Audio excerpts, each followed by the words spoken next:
students, we are doing the chapter Mahatma Gandhi and the Nationalist Movement. So we will discuss some important questions which is related with the chapter. So here comes the question number 1. Why is the period we talk about the year 1919 to 1947, okay, is known as the Gandhian era in the Indian national movement? As you can see that Gandhiji, they dominated the Indian politics during the period which is known as the Gandhian era. And next question here, whom did Gandhiji regarded as his political guru?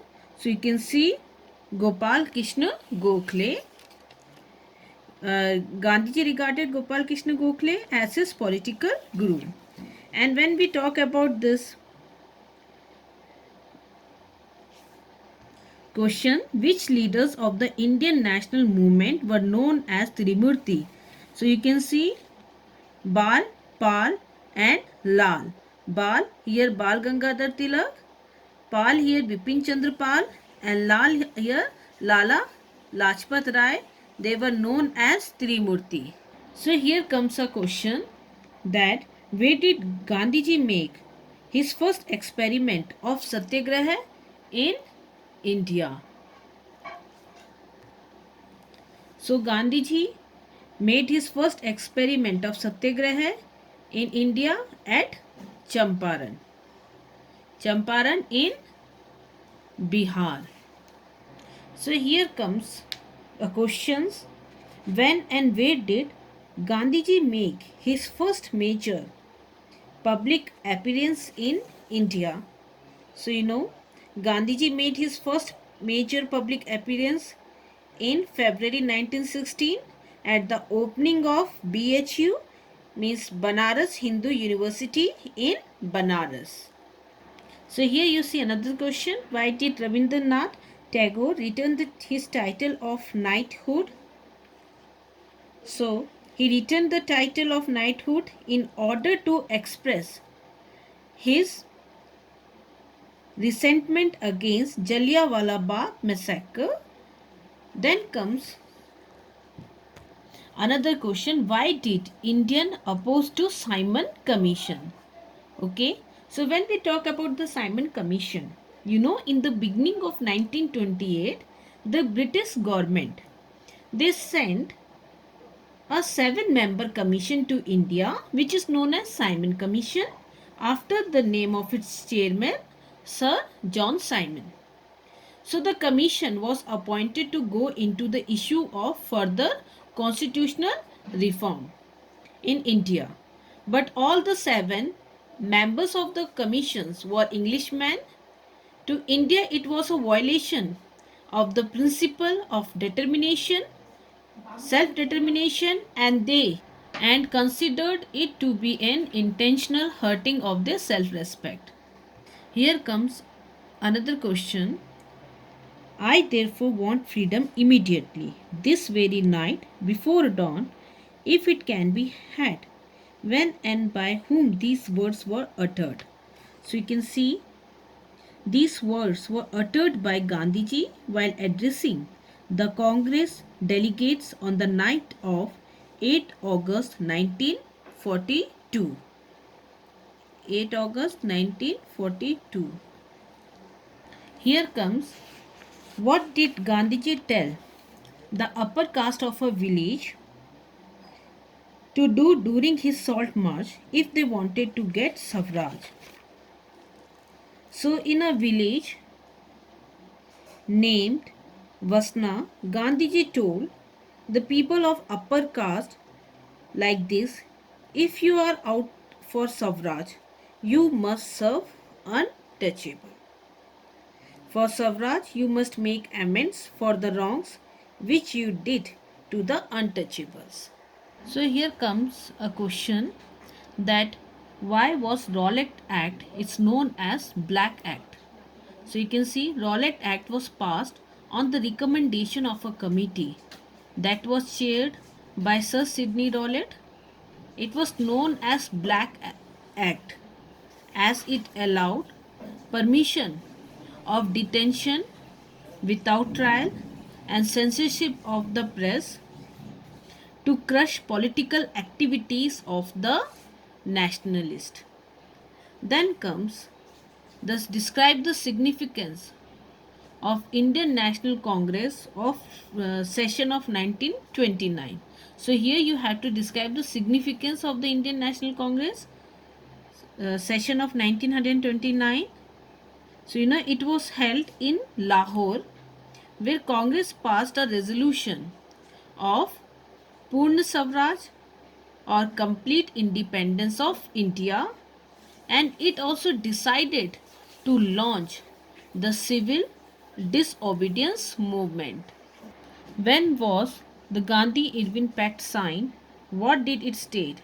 So Gandhi-Irwin Pact, it was signed on 5th March 1931, and it state, what did it state? It stated the following things. Here you can see civil disobedience movement would be called off, a withdrawal of civil disobedience movement, and all political prisoners would be released. Then you see Gandhiji, he agreed to participate in the second round table conference, and the production of the salt would be allowed in the coastal area or region. So here comes, why did Gandhiji want to adopt the policy of non-cooperations? Okay. So why did he want to adopt the policy of non-cooperation against the British in India?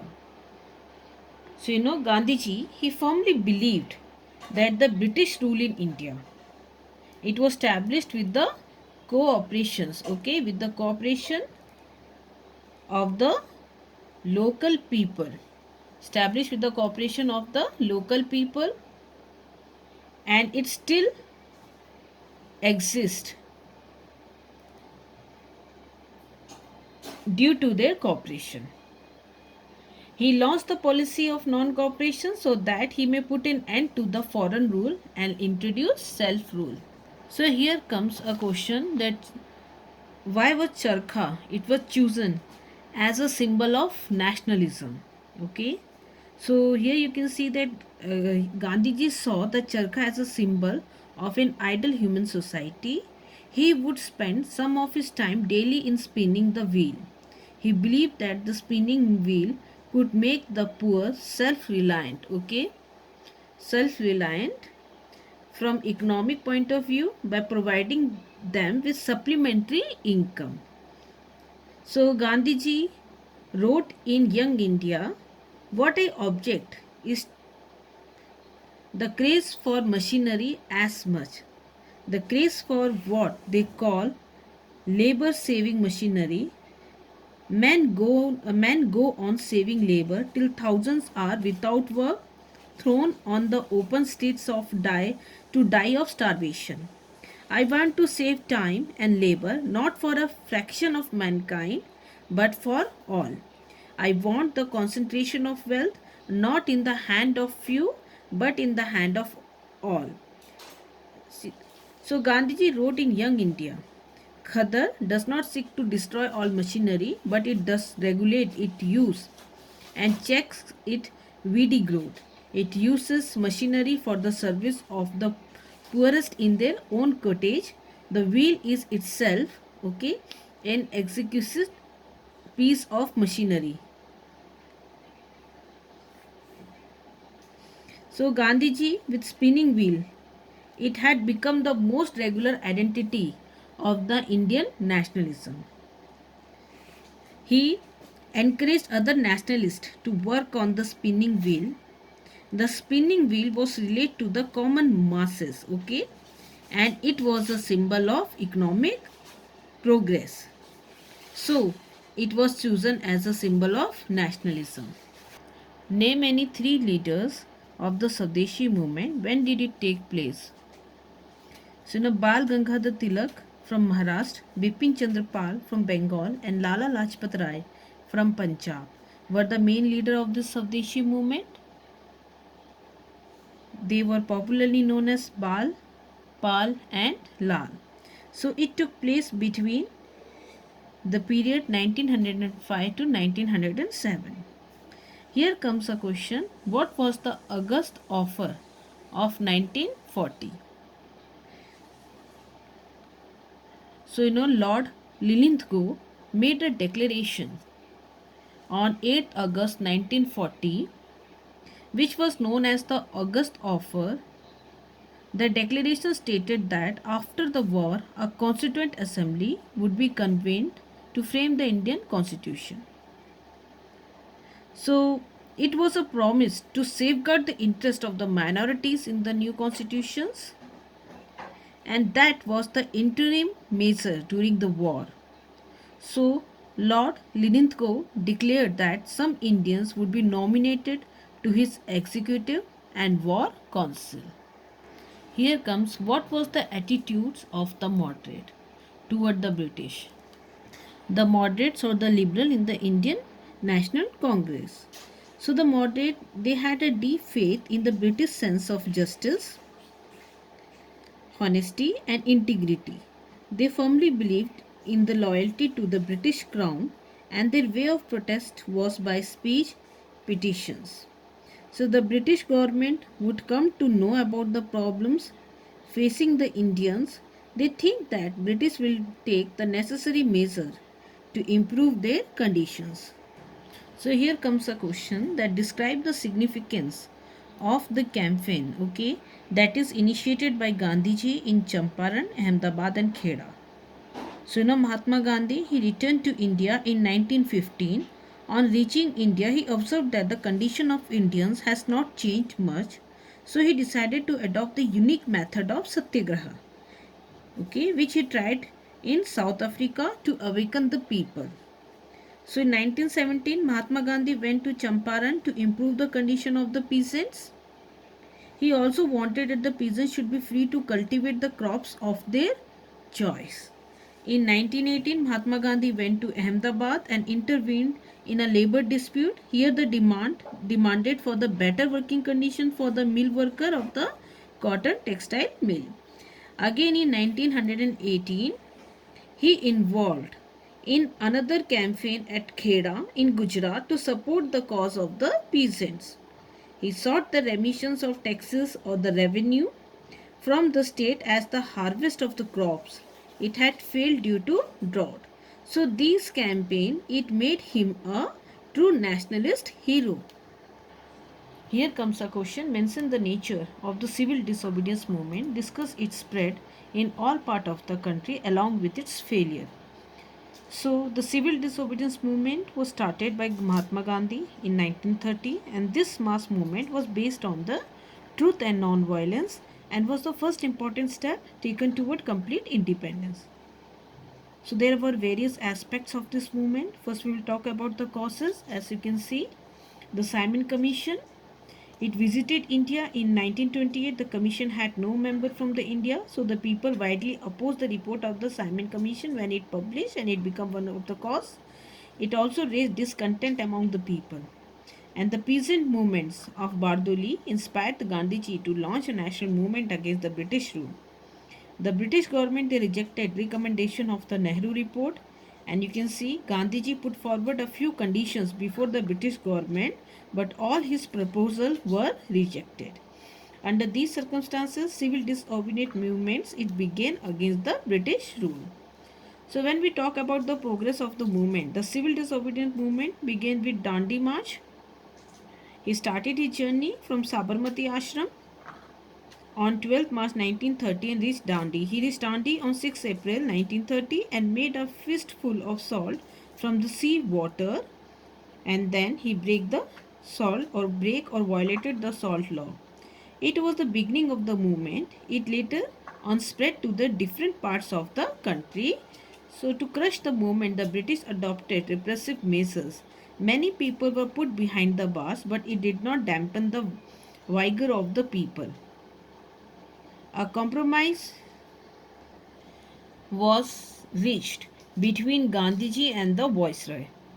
And according to this agreement, here you can see a compromise here came as Gandhi-Irwin Pact.